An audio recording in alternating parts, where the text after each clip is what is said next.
Welcome, ladies and gentlemen. My name's Dychronic here on this Destiny 2 video, and today I wanted to talk about the year of obsolescence and how the entirety of year 1 seems to be obsolete. Now don't get me wrong, Year 2 and Forsaken have been some of the best content releases of Destiny 2 in a very long time. Forsaken might be my favorite DLC from Destiny in a long time, and I've played since Destiny 1's beta. I've seen it all. I've done the loot caves, I've seen the King's Fall raid, I've seen Wrath the Machine, I've seen the record books, I've seen Warmind, I've seen the drop and fall from Curse of Osiris, and now I see Forsaken, and I love it. It's an amazing DLC. I would say overall, I would give this DLC a 9 out of 10. This thing is amazing, and the fact that it's continuing to evolve. You know, Petra's the Dreaming City, always changing, giving us more missions per week. The fact that the raid is so hard that I have something to work towards, something to accomplish is amazing. But at the same time, this year of Forsaken, the year 2, the golden age of Destiny, the year of the comeback, the year of all this amazing thing had to come at the price of making year 1 the year of obsolescence. What I mean by this is they have expired and retired so many things from year 1 that it basically made them worthless. Let's start off by talking about triumphs. So many things have not been counted on the triumphs. Now, albeit there have been a few things. For example, the number of crucible kills or wins you have. I have 9,000 kills and 220 wins. They totally count it. That's obviously not done in year 2, and they have totally counted from before. But there's so many things they haven't counted. For example, the number of crucible kills of a certain weapon type. I can't tell you how many pulse rifle kills I've gotten, or how many Nova Bomb kills, multi-kills I've gotten, how many medals of a certain type I've gotten that just did not count for some reason. And this goes beyond Crucible, things like Nightfall high scores. Why say get 50,000 score in year 2 or season 4 when I've done so much work in the past? I was one of the front runners of getting Nightfall high scores because I thought it was fun and interesting, and getting a high score for the emblem, and then you're basically just saying, we're not going to reward you for that. We're not going to reward you for being a loyal Destiny 2 player, for doing things ahead of time and promoting this thing as a fun thing to do. Nah, we want you to redo it, and redo it now. Why? Why have you forsaken us? Another example would be the stuff that they have expired. Things like tokens. They've never dropped after Forsaken. Once you use all your tokens on a vendor, they're pretty much gone. They're done. There's no coming back. You have to use destination materials to get that rank up again. More than that, things like legendary mods. You told us that all of our legendary mods are gone, just dismantle every single one of them, and then in Forsaken, you can get 10 times fewer mods because every 10 of those legendary mods turns into 1 mod in the current new meta. What? So you're saying all that time that I spent making 3 armor sets for every single one of my characters, you know, masterworking them, setting them up for each one of the different subclasses, and getting as many possible legendary mods as possible, spamming out at the gunsmith all those glimmer times just to get mods, just to do inventory management, just to get more legendary mods, has just been boiled down to 10 times less mods?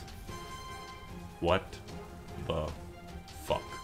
Let's talk about shaders. They've done this beautiful new thing where as long as you've gotten a shader once in your life, you can actually just purchase it straight from collections with their particular resource. If you got it randomly, you can buy it with Glimmer and Legendary Shards. If you got it from Eververse, you can buy it back with some Bright Dust. You know, makes sense. You dismantle it for Bright Dust, you can get it back for Bright Dust. So what stops me from doing the Castellum and the Prestige Leviathan once and then just basically printing out 100 copies of that gold shader? Nothing is stopping me from doing that except for some very rudimentary and basic materials. Bungie has always been about showing off a trophy. You know, the reason why we can't trade in game is because you want to be able to show off a weapon or an armor or, for example, a shader as a trophy, as something that you have accomplished. You know, getting a large amount of Crimson Valor was so difficult because it only happens every February with the Crimson Doubles, and other than that, it randomly came in the Bright Engram. So to get a large quantity of them was impressive. If you saw someone with a black and red armor set or a black and red gun,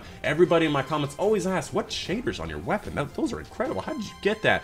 And now I can say, if you get it once, you can just print out 100 of them. Now, obviously, people who haven't gotten a lot of them, it's going to be super excited, because if you've gotten it once, you're just like, yeah, I can print out as many as I want. Why not just use them?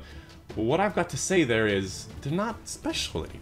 If you see somebody with black and red armor, black and red guns, it's not like, whoa, that guy's done a lot of things. No, instead it's like, that guy got one engram that he got lucky with. And finally, let's talk about armor and guns, because in my opinion, all of the armor and guns from year 1 are totally obsolete and replaceable. First off, the armors. If you take a look at year 2 armors, you'll notice that they've got 3 more perks than any of the year 1 armors. You can see that they have the mobility and the resilience and the recovery as one of those choices in the first column, and then they've got 3 more columns next to that that increase the chance of getting heavies, you know, the scavenging for sniper rifles, the throw distance of grenades, all the different things that it could possibly be. And you look at year 1 armors and they've got nothing. They've got the first column and that's it. They've literally, like, are 4 times less useful than the new armors. Now, albeit, those things are not amazingly important, but each of the 5 different armors having 3 different things that they buff you, that's 15 more things that you can have if you get year 2 armor over year 1 armor. Now, albeit, the exotic armors all received a random roll, so any of the year 1 exotics definitely got brought forward with that, but I'm curious on why they didn't do that with the legendaries. Why can't they just assign a random roll to them? Now, a lot of them could be bad and not want a lot of them, but why not do it? It's not like anything's going to become overpowered. You have track of all of our weapons and armor anyways, why not do it? And then finally, let's talk about the guns. I know what you're thinking. Some guns, they can't possibly be removed from the meta because they're just so powerful. Let me give you the best example I can think of.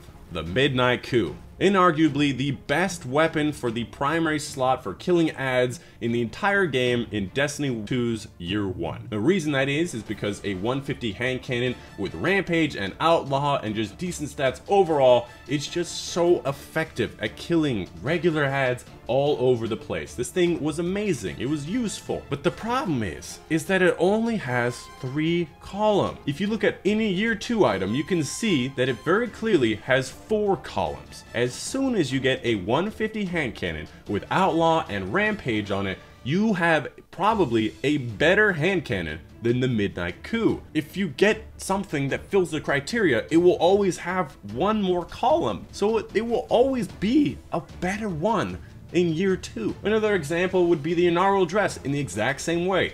Kill clip, Outlaw, and a 390 pulse rifle. As soon as you find a 390 pulse rifle with kill clip and Outlaw, albeit it might take a long time, you're gonna have a better weapon. That weapon might have ricochet rounds. It might have a drop mag instead of Outlaw, and enable it to have rangefinder. It might have something else, Acarize rounds. I don't know what you want from it. It could have so many more things on it just because it has a 4th column on it. And finally, the last example I have for you are going to be some of the Ikelos weapons. Did you know it's possible to get box breathing for a sniper? And I also think it's possible to get trench barrel for a shotgun, randomly rolled in Forsaken, which makes the Ikelos sniper rifle and shotgun, again, replaceable. Now, I have never personally found a shotgun with trench barrel other than the Ikelos shotgun, but I have found box breathing on sniper rifle, which means the Ikelos sniper has been replaced, in my opinion. Honestly, the only thing that hasn't been replaced is gonna be the exotics, because they got random rolls and they can still drop in the future and they help you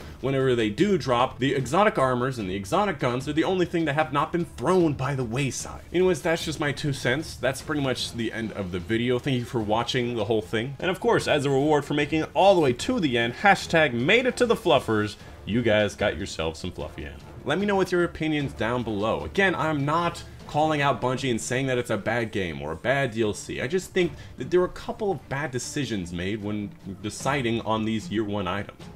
But that's it. My name's been Dychronic. Hope you guys did enjoy, and I'll see you guys on the next one.